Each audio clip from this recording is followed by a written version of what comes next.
Экинчи бөлүм. Леби уруусунан бир адам ошол эле уруудан аял алды. Аялынын боюна бүтүп, эркек бала төрөдү. Баласынын абдан жакшынакай экенин көрүп, ал аны 3 ай жашырып жүрдү. Бирок ал андан ары жашыра албай калгандыктан, камыштан жасалган кол себет алып, аны ылай жана чайыр менен каптады да, баланы себетке салып, дарыянын жээгиндеги камыштын арасына коюп койду. Ал эмне болор экен деп эжеси алыстан карап турду. Ошол убакта фараондун кызы сууга түшкөнү дарыяга келди. Анын нөкөр кыздары дарыя жээктеп жүрүшкөн эле. Фараондун кызы камыштын арасындагы себетти көрүп, аны алып келүүгө күңүн жиберди. Ал себетти ачып баланы көрүп, бул еврей балдарынан экен деди. Бала ыйлап жаткандыктан ага боору ооруду. Баланын эжеси фараон кызына: "Мен барып еврей аялдарынан баланы багып бере турган эмчегине чакырып келейинби?" деди.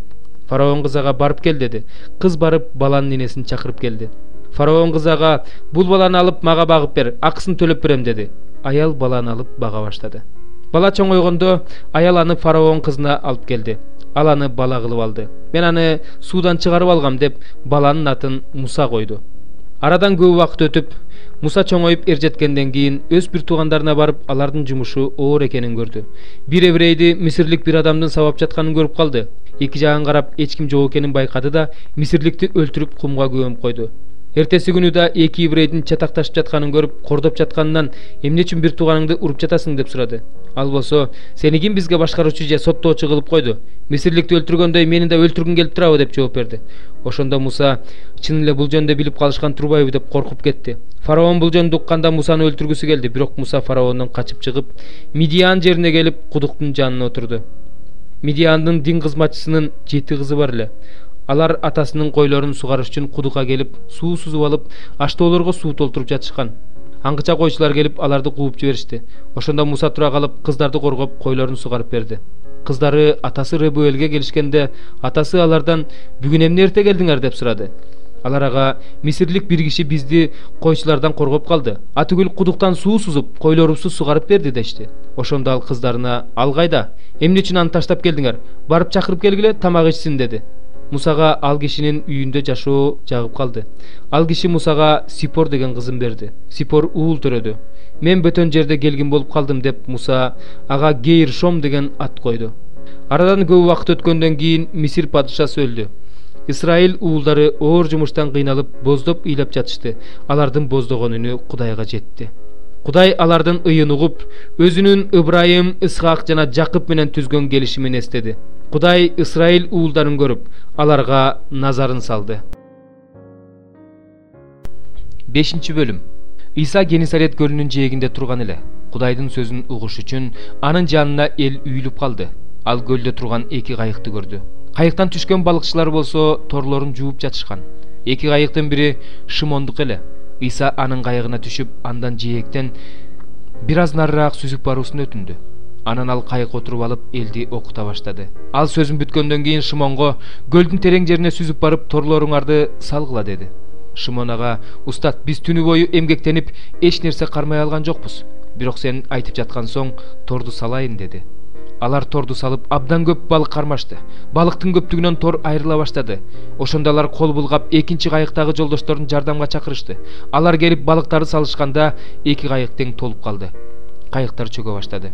Муну көргөн Шимон Петр Исанын бутуна жыгылып: "Теңир, менин жанымдан кет, анткени мен күнөөкөр адаммын" деди. Анткени ушунча көп балык кармагандарынан улам аны жана анын жанындагылардын баарын коркунуч басты. Шимондун достору болгон Зебедей уулдары Жакып менен Жакан да коркуп кетишкен эле. Ошондо Иса Шимонго: "Коркпо, мындан ары адамдарды кармайсың" деди. Алар эки кайык тең жээкке чыгарышты да, бүт баарын таштап, Исанын артынан ээрчип жөнөштү. Иса бир шаарда жүргөндө, бүт денеси пес болгон бир адам келди. Ал Исаны көргөндө анын бутуна жыгылып: "Теңир, эгерде сен кааласаң мени таза кыла аласың" деп жалынды. Ошондо Иса колун сунуп, ага тийгизди да: "Каалайм, таза бол" деди. Ал ошол замат пес оорусунан айыгып, таза болуп калды. Иса ага: "Эч кимге айтпа, бирок ыйык кызмат кылуучуга барып көрүнүп, өзүңдүн тазаланууң үчүн Муса буйругандай курмандык чал. Бул аларга күбөлөндүрүү болсун" деп буйруду. Бирок ал жөнүндө барган сайын көп айтыла баштады. Анын сөзүн угуу үчүн жана ооруларынан айыгуу үчүн эл агылып келип жатты. Иса болсо өзү жалгыз ээн талаага барып сыйынды. Бир күнү Иса элди окутуп жатканда, ал жерде Галилеянын бардык айыл кыштактарынан, Жүйүт аймагынан жана Иерусалимден келген фарисейлер, мыйзам окутуучулар отурушкан. Теңирдин күчү оорулуулардын айыгуусу аркылуу көрүнүп жатты. Ошол учурда бир нече адам бир шал оорулууну төшөнчүсү менен алып келишти. Алар аны Исанын алдына жаткыруу үчүн үйгө киргизүүгө аракет кылышты. Бирок элдин көптүгүнөн алар аны үйгө киргизе албай, үйдүн төбөсүнө чыгып чатырдатышты. Ошол жерден шал оорулуу адамды төшөнчүсү менен ортого Исанын алдына чүрүштү. Иса алардын ишенимин көрүп, ага: "Адам, сенин күнөөлөрүң кечирилди" деди. Мыйзам окутуучулар менен фарисейлер өз ара: "Кудайга акарат келтирген бул ким? Күнөөлөрдү бир Кудайдан башка ким кечире алат?" дешти. Иса болсо алардын оюн билип: "Эмне үчүн минтип ойлоп жатасыңар?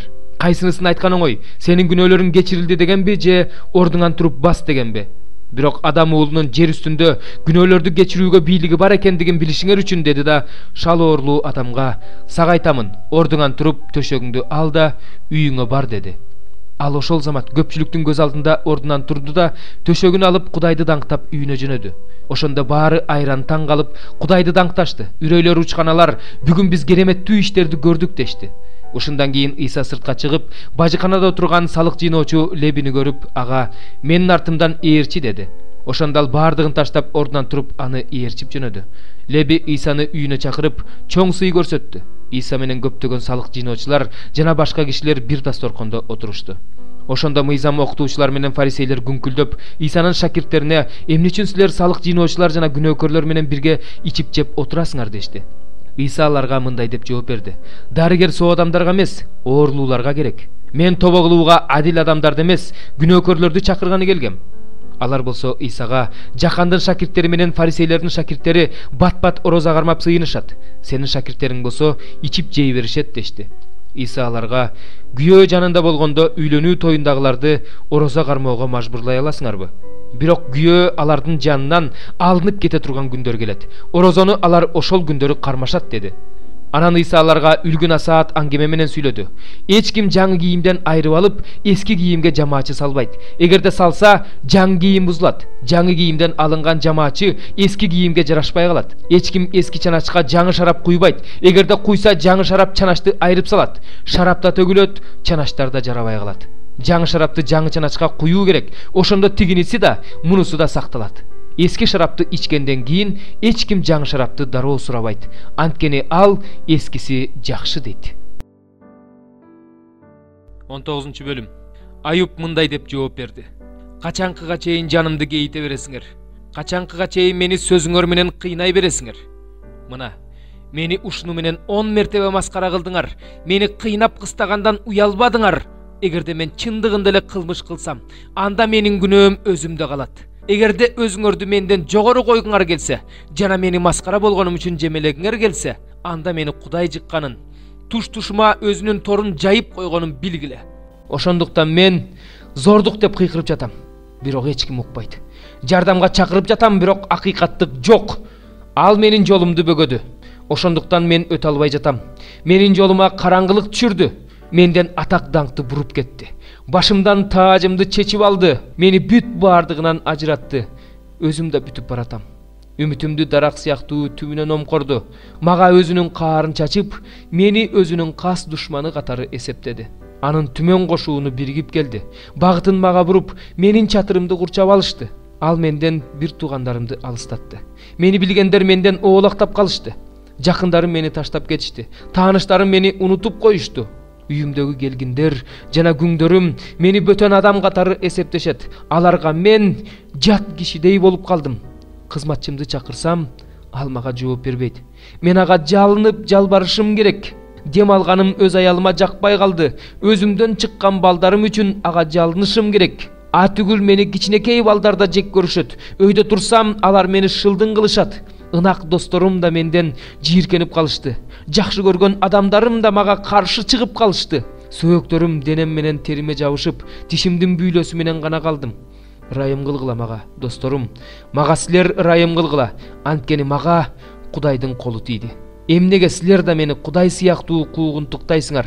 Эмнеге этиме тойбой жатасыңар? О, менин сөздөрүм жазылып калса гана, алар китепке жазылса гана, коргоошумга темир кескич менен чегилсе гана, аска ташка түбөлүккө басылса гана, Мен болсо куткаруучум тирүү экенин билем. Ал акыркы күнү менин чирип бара жаткан теримди топурактан кайра тургузат. Мен өз денемде Кудайды көрөм. Мен аны өзүм көрөм. Башка бирөөнүн көзү эмес, аны өзүмдүн көзүм көрөт. Көкүрөгүмдө жүрөгүм эрип бара жатат. Силер биз аны эмнеге куугунтукка алып жатабыз деп айтууңар керек эле. Менден кыянаттыктын тамыры табылгандай карайсыңар да. Силер биз аны эмнеге куугунтукка алып жатабыз деп айтууңар керек эле. Менден кыянаттыктын тамыры табылгандай карайсыңар да. Кылычтан коркула. Анткени кылыч жалгандан өч алат. Сот бар экенин билип койгула. 6 бөлүм. Араңардан бирөөнүн кимдир бирөөгө доосу болсо, ыйыктардын алдында эле чечишип албайбы? Кудайсыздардын сотуна кайрылууга кантип батынды? Же эмне, ыйыктардын дүйнөнү сотторун билбейсиңерби? Өзүңөр дүйнөнү соттой турган адамдар болуп туруп, майда барат иштерди чече албайсыңарбы? Келечекте периштелерди соттой турган адамдар экенибизди билбейсиңерби? Турмуш тиричиликке байланыштуу көйгөйлөрдү чече албаганыңар кандай? Турмуш тиричиликке байланыштуу суроолоруңарды чечүү үчүн жыйынга тиешеси жок адамдарга кайрыласыңар. 5. Уялсаңар боло, араңарда бир туугандардын ортосундагы көйгөйдү чече ала турган бир да акыл эстүү адам жокпу? Бир тууган менен кудайсыздардын алдында соттошот деген эмне? Бир туугандардын ортосунда араздашуу бар дегендин өзү эле силер үчүн уят. Андан көрө бириңерден жеңилип калбайсыңарбы? Андан көрө колуңардагыны тарттырып жибербейсиңерби? Силер болсо бир тууганыңарды таарынтып да, колундагысын тартып алып да жатасыңар. Же эмне? Адилетсиздердин Кудайдын падышачылыгын мурастабай тургандыгын билбейсиңерби? Алданбагыла. Ойноштук кылуучулар да, бутка табынуучулар да, нике бузуучулар да, аял жандуулар да, бачабаздар да, уурлар да, дүнүйө корлор да, аракечтер да, ушакчылар да, талап тоноочулар да Кудайдын падышачылыгын мурасташпайт. Айрымдарыңар ушундай адамдар элеңер. Бирок Теңирибиз Иса Машаяктын ысымынын урматына Кудайыбыздын руху аркылуу жуулдуңар, ыйыкталдыңар жана акталдыңар. Мага баарын кылууга болот, бирок баары эле пайдалуу эмес. Мага баарын кылууга болот, бирок эч нерсе менин үстүмөн бийлик жүргүзбөшү керек. Тамак каардың үчүн, каардың тамак үчүн, бирок Кудай тигини да муну да жок кылат. Дене ойноштук кылуу үчүн эмес, Теңир үчүн. Теңир болсо дене үчүн. Теңирди тирилткен Кудай өз кудурети менен бизди да тирилтет. Жемне, денеңер Машаяктын дене мүчөлөрү экенин билбейсиңерби? Машаяктын дене мүчөсүн сойкаялдын мүчөсү кылмак белем? Албетте жок. Жемне, сойкаял менен кошулган адам аны менен биригип бир дене болорун билбейсиңерби? Анткени ыйык жазууда экөө бир дене болот деп жазылган. Ал эми Теңир менен бириккен адам аны менен бир рух болот. Ойноштук кылуудан качкыла, адам кылган баардык күнөөлөр денеден тышкары болот. Ал эми ойноштук кылган адам өз денесине каршы күнөө кылат.